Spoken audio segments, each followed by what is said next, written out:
बिस्मिल्लाहिर्रहमानिर्रहीम। अस्सलाम वालेकुम मेरे नाजरीन, मैं उम्मीद करता हूँ कि आप खैरियत से होंगे।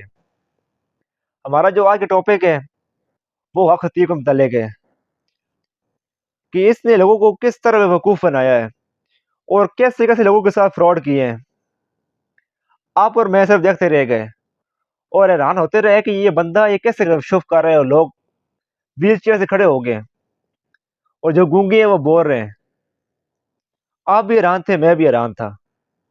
ये समझ रहे थे कि वाकई ये सच है, इसके पास कोई करामत है, क्योंकि हम वीडियो देख रहे थे, बेवकूफ़ बन रहे थे।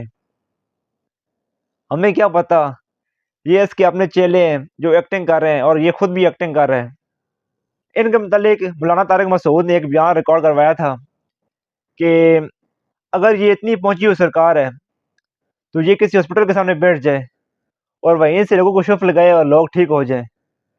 अब लोग ये नहीं देख रहे कि फूंकों वाली सरकार ने अगर वाकई फूंक लगा के इस लंगड़े को सीधा कर दिया है तो आगा खान हॉस्पिटल में क्यों नहीं बैठ जाता भाई? तू कॉमन सेंस की बात है ना भाई। इतने माजूर आ रहे हैं बाइकों से गिरने वाले, आप एक सिलेंडर में फूंक भर के दे दें, हम उसी सिलेंडर से लोगों को स्प्रे करते रहेंगे, टांगे सही होती रहेंगी।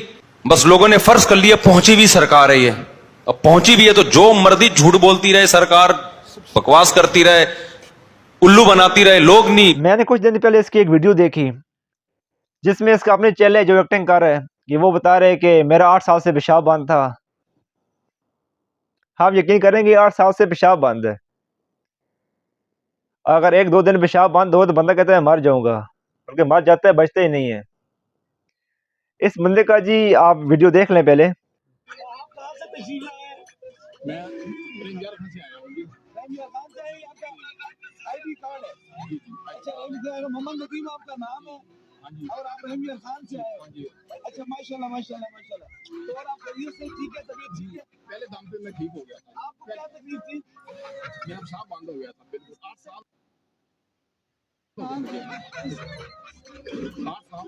देखा आपने, बोल रहे कि 8 साल से मेरा पेशाब बंद था। मैंने टेस्ट करवाए हैं, कराची से करवाए हैं, वहाँ से करवाए हैं, वहाँ से करवाए हैं, लेकिन मेरा इलाज नहीं हुआ। और आपके पास आया हूँ और आपने एक ही शुफ लगाई है और आपने एक ही दम किया और मैं ठीक हो गया हूँ।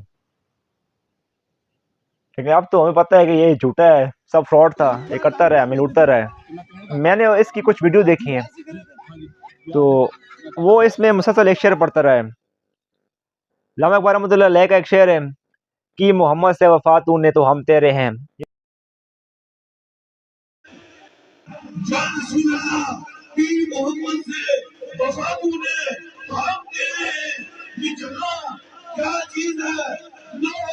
मतलब इसको एक शेर याद नहीं है। वैसे पूछा गया, जब उससे एंकर ने सवाल किया, सैयद इकरार हसन ने इससे सवाल किया कि आप दम में क्या पढ़ते हैं? बिस्मिल्लाहिर्रहमानिर्रहीम पढ़ता हूँ कि मेरी इसमें बरकत है और इससे मेरी इसमें करामत है कि लोग ठीक होते हैं। और इससे बोला गया कि आप कुरान की कोई 2-3 आयत सुना दें, तो इसने वो भी नहीं सुनाई। यार ये इतना मुसलमान नहीं था कि इसको 2-3 आयत भी याद हो। जो एक पीर बना हुआ है, लोगों को बेवकूफ़ बनाया हुआ है, लोग इसके अड्डे पे आ रहे हैं, इसे शुफ करवा रहे हैं और जा रहे हैं। लोग बेवकूफ़ बनते रहे हैं, इसने बनाया है और लोग बनते रहे हैं। हम तो हैरान ही हो गए थे यार, ये कैसे, मतलब एक मजदूर बंदा है और वो भी खड़ा हो रहा है, एक शुफ लगा रहे और सर पे तस्बीह मार रहा है, वो खड़ा हो गया बंदा। मतलब इसमें कोई करामत है तो तब भी ठीक हो रहा है ना, ऐसे तो कोई नहीं होता। मैं आप सबका शुक्रिया अदा करता हूँ कि आपने मेरी वीडियो को मुकम्मल देखा और हर उस यूट्यूबर और टिकटॉकर का शुक्रिया अदा करता हूँ जो इसके मतलब वीडियो बना के इस केस को ज़लील रुसवा कर रहा है। क्योंकि जिस तरह इसने पाकिस्तानी अवाम को लाइनों पे लगा के जलील की है, तो मैं ये समझता हूँ कि ये बंदा जेल डिज़र्व करता है, इसको जेल जाना चाहिए। आप किसके मतलब क्या राय है, कमेंट में ज़रूर बताएं। अपना ख्याल रखें। अल्लाह हाफिज़।